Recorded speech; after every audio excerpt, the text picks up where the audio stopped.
जय Hind. Last class में हम लोग जो क्रोमोसोमल डिसऑर्डर जो होता है या मेंडेलियन डिसऑर्डर जो होता है उसको समाप्त किए थे। आज से हम लोग को एक नया टॉपिक पढ़ना है और वो है आपका जनरली यहाँ पर लिंग निर्धारण या सेक्स डिटर्मिनेशन। लिंग निर्धारण क्या होता है? ऐसे किसी भी प्रजाति के जीव जो होते हैं वो दो प्रकार के होते हैं, एक मेल होता है, एक फीमेल। तो ये जो मेल और फीमेल बनते हैं इसके क्या कारण हैं, और मेल और फीमेल बनने की जो प्रक्रिया है उसको अगर हम लोग पता करते उसका अध्ययन करते हैं तो उसी को हम लोग क्या कहते हैं, लिंग निर्धारण या सेक्स डिटर्मिनेशन कहते हैं। जनरली सेक्स डिटर्मिनेशन होता है, उसके ऊपर कई फैक्टर होते हैं, अलग अलग फैक्टर के कारण होता है। जो जनरल जो हम लोग कॉमन जो ज़्यादातर पढ़ते हैं वो दो प्रकार के पढ़ते हैं। एक तो होता है क्रोमोसोमल सेक्स डिटर्मिनेशन, गुणसूत्रीय लिंग निर्धारण, और दूसरा जो होता है वो होता है इन्वायरमेंटल, प्राकृतिक जो इन्वायरमेंट होता है, वातावरण होता है, उसके प्रभाव के कारण जो लिंग निर्धारण होता है उसको हम लोग पढ़ते हैं। इसके साथ साथ कई और होते हैं, लेकिन ज़्यादातर हम लोग यही दोनों के बारे में क्या करते हैं, पढ़ते हैं। अब बारी बारी से हम लोग को क्या करना है, देखना है कि लिंग निर्धारण क्या होता है। इससे ऑब्जेक्टिव क्वेश्चन पिछले साल 2 साल में आए हैं। देखिएगा क्या होता है, पहले डालेंगे लिंग निर्धारण सेक्स डिटर्मिनेशन।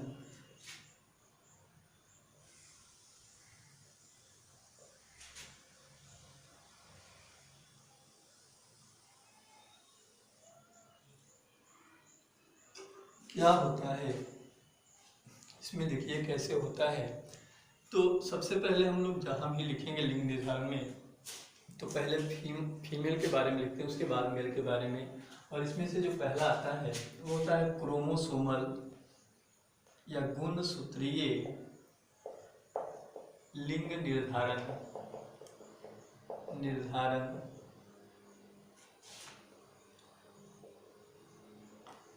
गुणसूत्रीय लिंग निर्धारण, इसको दो साइंटिस्ट बताए थे, दो साइंटिस्ट समझाए थे। इसमें से अगर हम लोग देखें तो जो पहला टाइप होता है वो होता है XX और XY टाइप।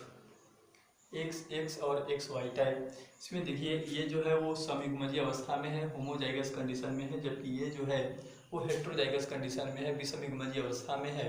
तो लिंग निर्धारण के लिए जरूरी होता है कि दो पार्टनर में से, मेल या फीमेल में से किसी एक को क्या होना होता है, समयुग्मजीय अवस्था में होना होता है, और दूसरे को क्या होना होता है, विषमयुग्मजीय अवस्था में होना होता है। चाहे ये समयुग्मजीय अवस्था हो तो ये विषमयुग्मजीय होगा, और ये अगर विषमयुग्मजीय हो तो ये समयुग्मजीय होगा। तो इस प्रकार से क्या होता है, ये कंडीशन है, जरूरी है।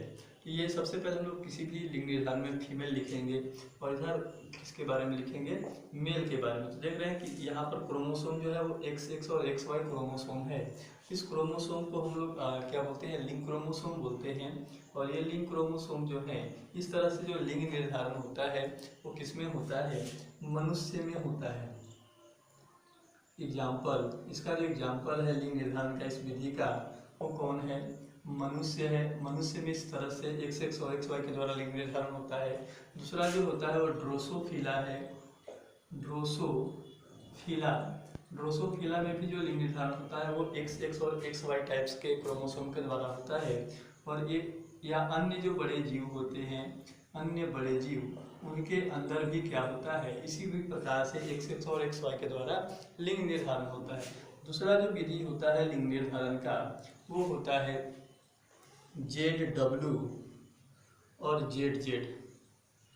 इसमें ध्यान रखना, ये ZW जो है वो किसका है, फीमेल का है, और ZZ जो है वो किसका है, मेल का। तो यहाँ पर देखिए फीमेल जो है वो विषमयुग्मजीय अवस्था में है और मेल जो है वो कौन सी अवस्था में है, समयुग्मजीय अवस्था में। और इस प्रकार के क्रोमोसोम के द्वारा जो लिंग निर्धारण होता है वो किसमें होता है, तो पक्षी जो बर्ड्स होते हैं, अधिकांशतः जो बर्ड होते हैं उनमें इस तरह से होता है।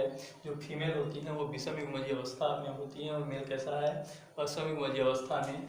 उसी मछली की अगर बात करें तो मछली के अंदर भी जो लिंग निर्धारण होता है वो ZW और ZZ के द्वारा होता है। इसके बाद अगर हम लोग देखें तो रेप्टाइल्स जो होते हैं इनके अंदर भी लिंग निर्धारण जो होता है वो इसी प्रकार से होता है। इसके बाद अगर बात करें तो सिल्क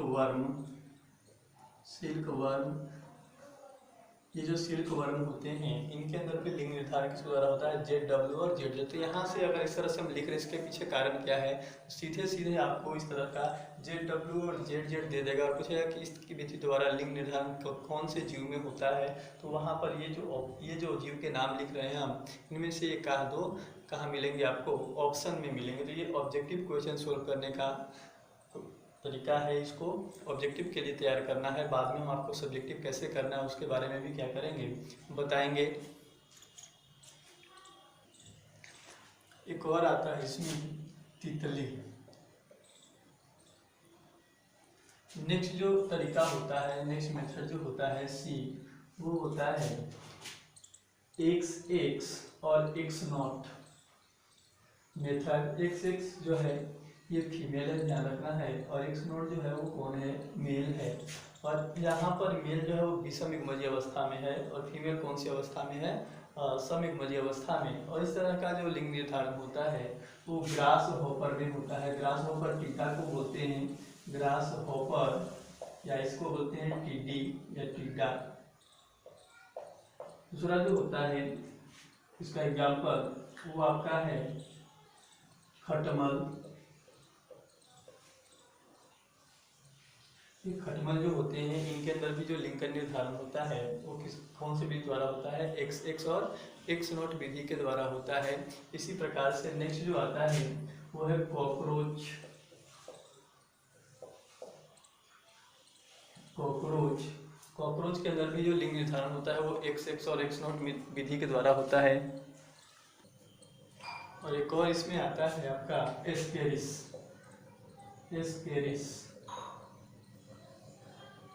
आखिरी मेथड जो है इसमें वो है आपका Z0 और ZZ। Z0 जो है ये फीमेल है और ZZ जो है ये है मेल। इस प्रकार का जो लिंग निर्धारण होता है वो रेयर केस में होता है, रेयर केस में। और ये किस में होता है, दो पक्षियों में होता है। एक तो होता है कबूतर में, कबूतर, और दूसरा जो होता है वो बत्तख में। कबूतर और बत्तख में जो लिंग निर्धारण होता है वो Z0 और ZZ टाइप के क्रोमोसोम के द्वारा होता है। XX और X0 टाइप के क्रोमोसोम के द्वारा ग्रासहॉपर, खटमल, कॉकरोच और एस्केरिस में होता है। ZW और ZZ के द्वारा लिंग निर्धारण जो होता है वो पक्षी, मछली, रेप्टाइल, सिल्कवर्म, तितली में होता है। वहीं XX और XY के द्वारा मनुष्य एवं ड्रोसोफिला में होता है। तो इस तरह से क्रोमोसोम आपको क्वेश्चन में देंगे और पूछेगा कि इस तरह के क्रोमोसोम के द्वारा लिंग निर्धारण किस में होता है। इसके बाद इसको नोट करिए, इसके बाद हम लोग को पढ़ना है आगे नेक्स्ट मधुमक्खी के बारे में। लिंक डालेंगे मधुमक्खी में लिंग निर्धारण। मधुमक्खी में लिंग निर्धारण हम लोग पढ़ चुके हैं चैप्टर 9 में कि मधुमक्खी जो होते हैं वो 3 प्रकार के होते हैं। मधुमक्खी टोटल 3 प्रकार के, एक होती है रानी मधुमक्खी, ये भी 2N। दूसरा जो है वो कार्यकर्ता या वर्कर या सेवक मधुमक्खी कहते हैं, और ये कार्यकर्ता मधुमक्खी जो है वो भी कितना, 2N। और एक होता है नर, या उसी को बोलते हैं हम लोग ड्रोन, और ये कितना होता है, N होता है, हेप्लॉइड होता है। ये फर्टाइल फीमेल होती है, फर्टाइल फीमेल। ये स्टेराइल फीमेल। स्टेराइल फीमेल का मतलब होता है जो प्रजनन में भाग नहीं ले सकते हैं। और ये मेल जो होता है ये कैसा होता है, फर्टाइल होता है, ये फर्टाइल मेल। अब इनमें अगर देखा जाए कि लिंग निर्धारण कैसे होता है तो यहाँ पर देखिए सिंपल सी बात है, ये है फीमेल, इस रानी मधुमक्खी जो प्रजनन करती है, और ये है ड्रोन या नर, तो इसको बोलते हैं हम लोग ड्रोन करते हैं। अब रानी मधुमक्खी जो है वो 2N है, और ये नर जो होता है वो कैसा होता है, N होता है, हेप्लॉइड होता है। अब ये जो रानी मधुमक्खी है ये क्या करती है, इस प्रकार से इसमें मियोसिस कोशिका विभाजन होता है इसके अंदर। और मियोसिस के द्वारा क्या, मियोसिस जो है ये अर्धसूत्री विभाजन होता है जहाँ पर क्रोमोसोम का नंबर हाफ हो जाता है, और मियोसिस के द्वारा ये क्या करता है, इस प्रकार से 2 हेप्लॉइड गैमेट का निर्माण करता है, 2 अगुणित युग्मक का निर्माण करता है। जबकि जो ड्रोन है, ड्रोन में क्या होता है, माइटोसिस होता है। माइटोसिस जो होता है उसको हम लोग समसूत्री विभाजन करते हैं और इससे एन अगुणित युग्मक का क्या होता है, निर्माण होता है। अब ये जो है ये इसमें क्या होता है, पार्थेनोजेनेसिस होता है, पार्थेनोजेनेसिस होता है और ये आगे विकसित होकर किसका निर्माण, ये एन ही रहता है और आगे विकसित होकर किसका निर्माण करता है, ड्रोन का या नर का निर्माण करता है। वहीं ये एक और जो है वो इस ड्रोन के युग्मक के साथ क्या करता है, फ्यूज करता है और फ्यूज करके क्या करेगा, 2n का निर्माण करेगा और ये 2n जो है वो क्या होगी, फीमेल। अब ये फीमेल लार्वा है मधुमक्खी का। अब ये लार्वा के ऊपर डिपेंड करता है कि वो भोजन में क्या कर रहा है। अगर भोजन के रूप में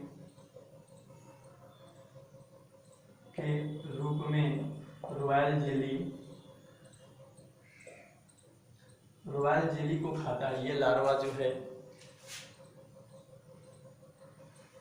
अगर भोजन के रूप में किसको, रॉयल जेली को खाता है तो ये किसका ये रानी मधुमक्खी के रूप में विकसित होगा,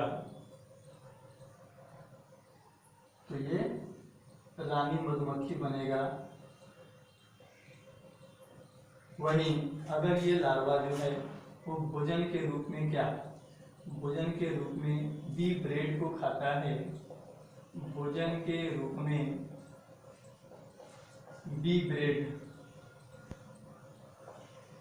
ब्रेड को खाता है तो ये क्या होगा, कार्यकर्ता या सेवक मधुमक्खी का निर्माण करेगा। तो ये इस प्रकार से क्या होता है, मधुमक्खियों में लिंग का निर्धारण होता है और इस प्रकार के लिंग निर्धारण विधि को हम लोग बोलते हैं अरहेनोटॉकी। ये मधुमक्खियों में लिंग निर्धारण की विधि है। एक बार इसको समझ सकते हैं, ये गुणसूत्रीय लिंग निर्धारण जहाँ पर मधुमक्खी के अंदर लिंग का निर्धारण हो रहा है। मधुमक्खी 3 प्रकार के, रानी मधुमक्खी 2n ए फर्टाइल फीमेल होती है, कार्यकर्ता भी 2n ए स्टेराइल फीमेल होती है जो प्रजनन नहीं कर सकते। नर जो ड्रोन है ये फर्टाइल मेल होता है और ये कैसा होता है, हेप्लॉइड होता है। ये रानी मधुमक्खी जो है वो 2n ए प्रजनन करता है नर मधुमक्खी ड्रोन के साथ। जो एन होता है, रानी मधुमक्खी जो है इसमें मियोसिस होता है और मियोसिस के द्वारा कितने अंडाणु का, 2 अगुणित अंडाणु का निर्माण होता है। इसको हम लोग एग कह सकते हैं, ये एग है। और ये जो नर होता है ये माइटोसिस के द्वारा किसका निर्माण करता है, स्पर्म का निर्माण करता है या मेल गैमेट का निर्माण करता है। अब इनमें से एक जो अगुणित होता है इसमें पार्थेनोजेनेसिस होता है।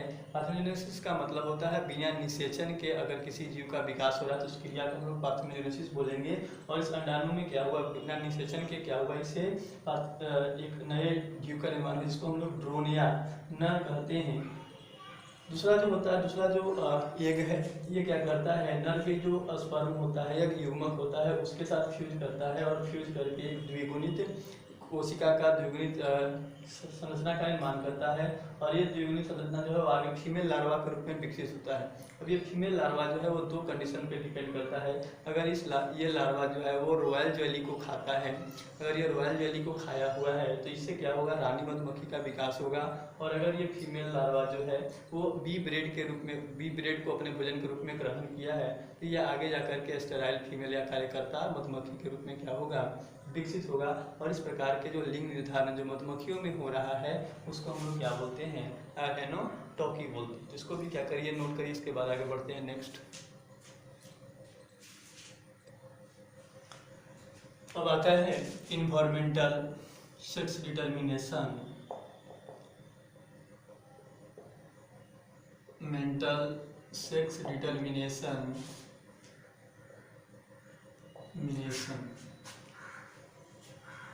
इन्वायरमेंटल सेक्स डिटर्मिनेशन जो होता है वो कई तरह के जीवों में होता है। सबसे पहले अगर हम लोग देखें तो वो है क्रोकोडाइल। क्रोकोडाइल जो होता है एक तरह से हम लोग उसको मगरमच्छ कह सकते हैं, मगरमच्छ। और दूसरा जो है वो छिपकली। ये मगरमच्छ और छिपकली या लिजार्ड जिसको बोलते हैं, ये छिपकली जो होते हैं इनके अंदर जो सेक्स डिटर्मिनेशन होता है वो टेम्परेचर के ऊपर डिपेंड करता है। और ये टेम्परेचर 2 तरह से, अगर ये लो टेम्परेचर है जिस तरह से इसमें फर्टिलाइजेशन हुआ, फर्टिलाइजेशन के बाद जो लार्वा का विकास हुआ या जीव का विकास हो रहा है, तो अगर टेम्परेचर कम है तो उस समय क्या होता है, फीमेल का विकास होता है, फीमेल चाइल्ड का विकास होता है। और अगर टेम्परेचर जो है वो हाई टेम्परेचर है, यहाँ लो टेम्परेचर लिखेंगे, और ये हाई टेम्परेचर है तो किसका विकास होगा, मेल का विकास होगा। ठीक इसी प्रकार से जो कछुआ होता है, कछुआ में भी इन्वायरमेंटल सेक्स डिटर्मिनेशन होता है। कछुआ जहाँ पर रह रहा है वहाँ का जो टेम्परेचर जो है, टेम्परेचर वो 33 डिग्री सेल्सियस से क्या है, अधिक है। तो 33 डिग्री सेल्सियस से अधिक होने के बाद क्या होता है, फीमेल का विकास होता है। देखिए यहाँ पर कम टेम्परेचर में फीमेल का विकास हो रहा है, जबकि यहाँ पर अधिक टेम्परेचर होने पर फीमेल का विकास हो रहा है। सेकेंड कंडीशन जो होता है, अगर टेम्परेचर जो है वो लेस देन 28 डिग्री सेल्सियस है तो किसका विकास होता है, मेल का विकास होता है। और अगर टेम्परेचर जो है वो 28 से 32 के 33 के बीच में है तो इक्वल चांस होता है मेल और फीमेल बनने का, इक्वल चांस इसका मेल और फीमेल बनने का। नेक्स्ट जो सेक्स डिटर्मिनेशन का विधि होता है ए बी और सी, वो होता है मेडूसा में। पोलिप और मेडूसा हम लोग 11th क्लास में पढ़ चुके हैं। ये मेडूसा जो होता है इसमें सेक्स डिटर्मिनेशन उस तरह से होता है, अगर ये वार्म वाटर में लंबे समय तक रहता है, वार्म वाटर का मतलब होता है गर्म पानी, तो अगर ये गर्म पानी में warm water for long time, अगर ये लंबे समय तक गर्म पानी में रहता है तो इससे क्या होता है, फीमेल का विकास होता है। वहीं अगर कोल्ड वाटर में फॉर लॉन्ग टाइम्स रहता है तो इससे किसका विकास होता है, मेल का विकास होता है। तो ये कुछ सेक्स डिटर्मिनेशन थे जहाँ से ऑब्जेक्टिव क्वेश्चन आने के संभावना होते हैं। सब्जेक्टिव जो क्वेश्चन आता है वो मनुष्य को लेकर के आता है कि मानव में लिंग निर्धारण कैसे किया जाता है, तो उसके बारे में इसके बाद पढ़ेंगे। पहले इसको नोट करिए और हेडिंग डालिए, मनुष्य में लिंग निर्धारण।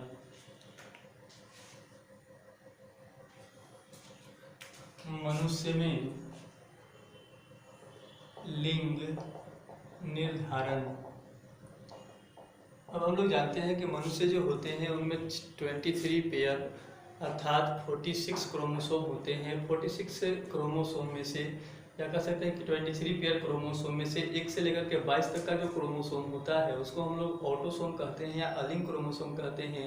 और जो 23वां जोड़ी क्रोमोसोम होता है उसको हम लोग क्या कहते हैं, लिंग क्रोमोसोम कहते हैं, जो नर में एक्स और वाई विषमयुग्मजीय अवस्था में होता है और मादा में कैसा होता है, एक्स और एक समयुग्मजीय अवस्था में होता है। अब यदि नर जो है वो विषमयुग्मजीय अवस्था में, उसमें 2 तरह के लिंग क्रोमोसोम है तो उससे युग्मक जो बनता है वो भी 2 प्रकार के वो बनता है, एक्स वाला युग्मक बनेगा और एक वाई वाला बनेगा। जब एक्स वाला और जबकि फीमेल जो है उसे सिर्फ और सिर्फ एक्स क्रोमोसोम वाला युग्मक का निर्माण होता है। तो जब नर जो है वो एक्स क्रोमोसोम वाला युग्मक का निर्माण करता है तो वो फीमेल के एक्स क्रोमोसोम वाले युग्मक से फ्यूज करता है और उससे जो चाइल्ड का विकास होता है वो फीमेल चाइल्ड का विकास होता है। और यदि नर जो है वो वाई क्रोमोसोम वाले युग्मक का निर्माण करता है तो वो फीमेल के वाई क्रोमोसोम एक्स क्रोमोसोम वाले युग्मक से मिलकर के एक्स वाई बनाता है, इससे मेल चाइल्ड का विकास होता है। तो ये पूछता है कि मनुष्य में लिंग निर्धारण कैसे किया जाता है और क्या मनुष्य में लिंग निर्धारण के लिए स्त्री जिम्मेवार है, तो ये क्वेश्चन पूछता है। तो देखिए इसमें लिख सकते हैं, इसमें पहले लिख लेते उसके बाद आपको क्रॉस करके समझा, क्रॉस करा देते हैं। इधर देख लीजिए कैसे होता है। फीमेल जो होती है वो एक्स और एक्स क्रोमोसोम वाली और जो मेल होता है वो होता है एक्स और वाई क्रोमोसोम वाले। ये समयुग्मजीय अवस्था में है, समयुग्मजीय, और ये जो है ये विषमयुग्मजीय। अब अगर देखा जाए तो विषमयुग्मजीय है तो जब भी युग्मक बनेगा तो 2 प्रकार के बनेगा, एक्स और वाई। और ये समयुग्मजीय है तो जब भी युग्मक बनेगा तो एक ही प्रकार के बनेगा, वो कौन सा, एक्स युग्मक बनेगा। तो यहाँ पर समयुग्मजीय में से एक एक्स को हम लोग क्या कर सकते हैं, इस प्रकार से लिख सकते हैं अलग, और बाकी क्रॉस कराएंगे। तो जब युग्मक के द्वारा फीमेल की तरफ से एक्स क्रोमोसोम बन जाएगा और मेल से भी एक्स क्रोमोसोम आएगा तो इस प्रकार के कॉम्बिनेशन जो बनेगा वो एक्स और एक्स कॉम्बिनेशन बनेगा। और इससे विकसित होने वाला जो चाइल्ड है वो कैसा, फीमेल चाइल्ड। जबकि दूसरा मेल फीमेल जो है वो हमेशा एक्स क्रोमोसोम जैसा ही क्या कर सकते हैं, युग्मक का निर्माण कर सकते हैं। क्यों? क्योंकि ये क्या होते हैं, समयुग्मजी अवस्था में होते हैं। जब फीमेल से एक्स क्रोमोसोम जाएगा और मेल से वाई क्रोमोसोम आएगा, तो इससे क्या होता है, जो कॉम्बिनेशन बनेगा वो एक्स और वाई बनेगा, और इस तरह से क्या होगा, मेल चाइल्ड का विकास होगा। तो यहाँ पर हम लोग देख रहे हैं कि फीमेल से सिर्फ एक प्रकार के युग्मक का निर्माण हो रहा है, जबकि मेल जो है वो दो अलग अलग प्रकार के युग्मक का निर्माण कर रहा है। जब मेल एक्स क्रोमोसोम भेज रहा है युग्मक के द्वारा, तो फीमेल चाइल्ड का निर्माण हो रहा है, और जब मेल जो है वो वाई क्रोमोसोम भेज रहा है फीमेल, तो फीमेल के एक्स क्रोमोसोम से मिल करके वो एक्स वाई कॉम्बिनेशन बना रहा है और उससे मेल चाइल्ड का निर्माण हो रहा है। तो यहाँ पर जो सेक्स डिटर्मिनेशन हो रहा है ह्यूमन के अंदर, उसके लिए जो जिम्मेवार होता है वो कौन होता है, मेल होता है। क्यों? क्योंकि मेल जो है वो कौन सी अवस्था में होता है, विषम युग्मज अवस्था में होता है। इसमें दो तरह के युग्मक का निर्माण होता है। यहाँ पर लिख सकते हैं, मनुष्य में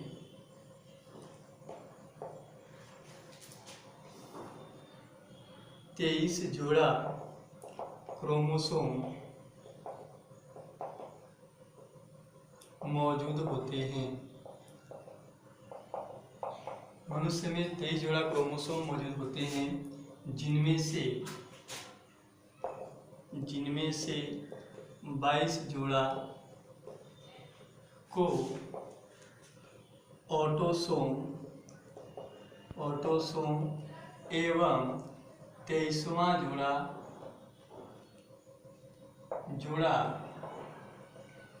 लिंग क्रोमोसोम होता है। 23वां जोड़ा लिंग क्रोमोसोम होता है। इसी में लिखेंगे, नर में XY लिंग क्रोमोसोम,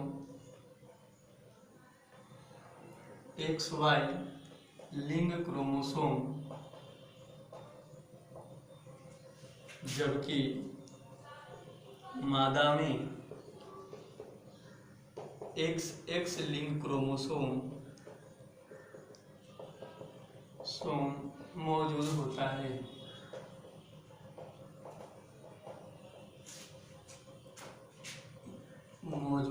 है।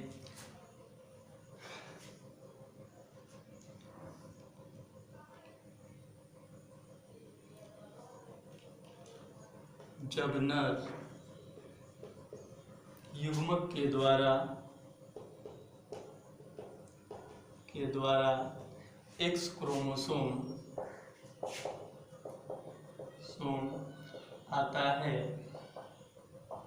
तो वह मादा युग्मक के एक्स क्रोमोसोम के साथ मिलकर XX युग्मनज का निर्माण करता है, जिससे मादा संतति का विकास होता है। तो यहाँ पर कह रहा है कि मनुष्य में जो लिंग क्रोमोसोम की संख्या होता है वो 23 पेयर होता है, जिसमें से 22 जोड़ा जो होता है उनको हम लोग ऑटोसोम या लिंग क्रोमोसोम कहते हैं, और 23वां जोड़ा जो क्रोमोसोम होता है उसको लिंग क्रोमोसोम कहते हैं। अब ये 23वां जोड़ा क्रोमोसोम जो लिंग क्रोमोसोम है वो नर में XY लिंग क्रोमोसोम होता है, और मादा जो होती है उनमें XX लिंग क्रोमोसोम होता है। जब नर जो है वो नर युग्मक के द्वारा X क्रोमोसोम आता है, तो वो क्या होता है, वो मादा के एक्स क्रोमोसोम के साथ मिल करके क्या कॉम्बिनेशन बनाएगा, XX कॉम्बिनेशन, जिसको हम लोग ह्यूमनस कहते हैं, ह्यूमनस का निर्माण करेगा, और जिससे किसका विकास होता है, मादा संतति का विकास होता है। इसका ठीक विपरीत क्या होता है, जब नर से Y क्रोमोसोम आता है नर युग्मक के द्वारा, तो मादा के X क्रोमोसोम के साथ मिल करके XY कॉम्बिनेशन बनाएगा, और उससे किसका विकास होगा, मेल चाइल्ड का विकास होता है, नर संतति का विकास होता है। तो यहाँ पर इसके बाद लिखेंगे, यदि नर युग्मक के साथ Y क्रोमोसोम आता है, तो वह मादा युग्मक में उपस्थित एक्स क्रोमोसोम से मिलकर XY युग्मनज का निर्माण करता है XY युग्मनज का निर्माण करता है। इसको नोट करिए, इसके बाद आगे बढ़ते हैं।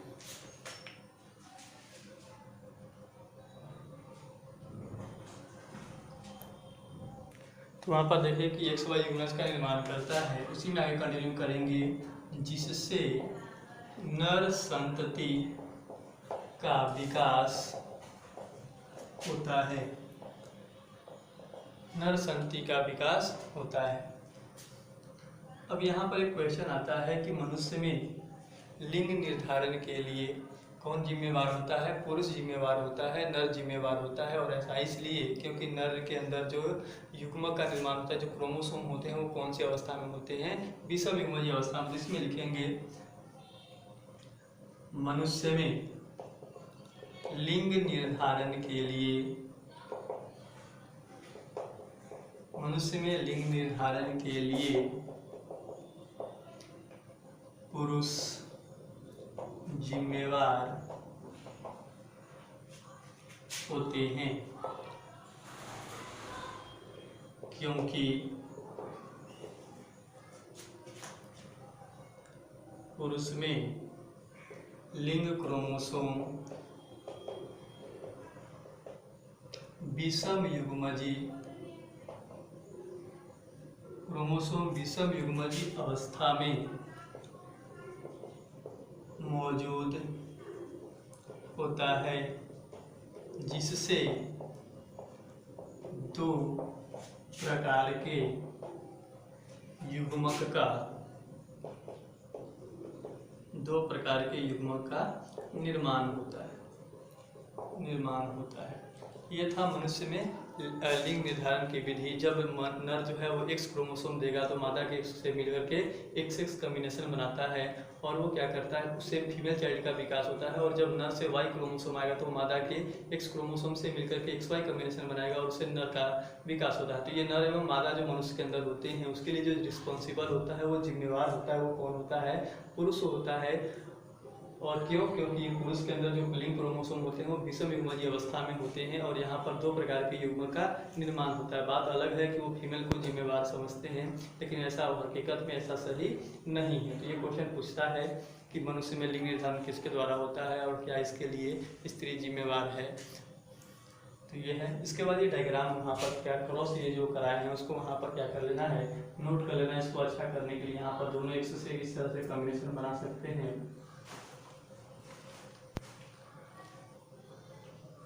अगर प्रोबेबिलिटी देखा जाए यहाँ पर, तो इसका प्रोबेबिलिटी जो होता है वो 1/2 और इसका भी 1/2। अगर परसेंटेज देखा जाए तो ये भी 50% संभावना होता है, और इसका भी संभावना कितना होता है? 50%। नोट करिए।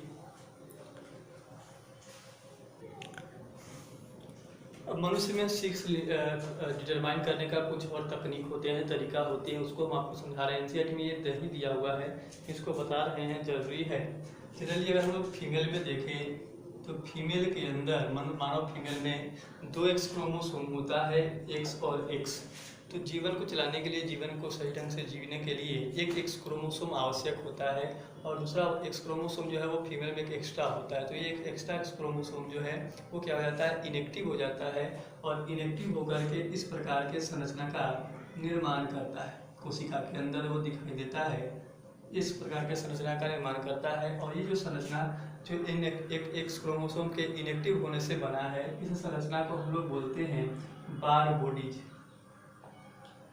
तो ये बार बॉडीज क्या होता है? क्या होता है? Inactive x chromosome. अब ये बार बॉडी जो होता है वो सिर्फ ह्यूमन फीमेल के अंदर मिलता है। ऐसा ही क्यों? क्योंकि ह्यूमन फीमेल में 2 एक्स क्रोमोसोम होते हैं और मेल के अंदर अगर देखा जाए तो मेल के अंदर सिर्फ एक एक्स क्रोमोसोम होता है। तो अगर वो इनएक्टिव हो जाएगा तो पूरा फंक्शन क्या होगा, मेल का गड़बड़ हो जाएगा। तो फीमेल के अंदर 2 था तो उनमें से एक इनएक्टिव रहता है और वो इनएक्टिव एक्स क्रोमोसोम किसका निर्माण करता है, बार बॉडीज का निर्माण करता है। जबकि मेल जो है उनमें एक एक्स क्रोमोसोम होता है तो एक्टिव रहता है, वो इनएक्टिव नहीं होता है। ये बार बॉडी जो होते हैं वो सिर्फ और सिर्फ किसमें मिलते हैं, फीमेल सेल में मिलते हैं। तो इसके द्वारा भी क्या किया जाता है कि कौन मेल है और कौन फीमेल है इसका पता लगाया जा सकता है बार बॉडी के आधार पर। क्योंकि बार बॉडी जो होते हैं वो सिर्फ और सिर्फ किसमें मिलते हैं, फीमेल में मिलते हैं और ये क्या होते हैं, इनएक्टिव एक्स क्रोमोसोम होता है। अब आता है नंबर ऑफ बार बॉडीज की संख्या पता करने का तरीका। तो इसका फॉर्मूला होता है नंबर ऑफ बार बॉडीज। ये क्या होता है, ये होता है number of x chromosome, number of x chromosome -1। किसी भी जीव के अंदर बार बॉडीज का संख्या कितना होगा उसको निकालने का तरीका, नंबर ऑफ एक्स क्रोमोसोम, जितना नंबर एक्स क्रोमोसोम का संख्या उसमें से माइनस क्या कर देंगे, 1 कर। जिससे मान लेते हैं किसी में एक्स क्रोमोसोम जो है वो ये 3 गो है, 3 एक्स क्रोमोसोम है। तो नंबर ऑफ एक्स क्रोमोसोम के जगह पर कितना लिखेंगे, 3 लिखेंगे और उसमें से -1 कर देंगे तो उसके अंदर बार बॉडीज कितना बनेगा, 2 बार बॉडीज मिलेंगे। अगर किसी के अंदर इस प्रकार से एक्स क्रोमोसोम जो है वो 4 है और एक मान लेते हैं वाई भी क्रोमोसोम है, ठीक है। तो यहाँ पर नंबर ऑफ एक्स क्रोमोसोम कितना है, 4 है और माइनस क्या करना है, 1। तो नंबर ऑफ बार बॉडीज कितना हो जाएगा, 3। तो जितना भी एक्स क्रोमोसोम है उसमें से 1 को अगर आप माइनस कर लेते हैं तो उस जीव के अंदर, उस फीमेल के अंदर कितना बार बॉडीज है इसकी संख्या को क्या किया जाता है, पता लगाया जाता है। ये तो हुआ एक तरीका। दूसरा होता है एक और तरीका जिसके द्वारा मेल और फीमेलनेस का पता लगाया जाता है और वो होता है सेक्स इंडेक्स रेशियो, SIR। इसको बोलते हैं सेक्स इंडेक्स रेशियो।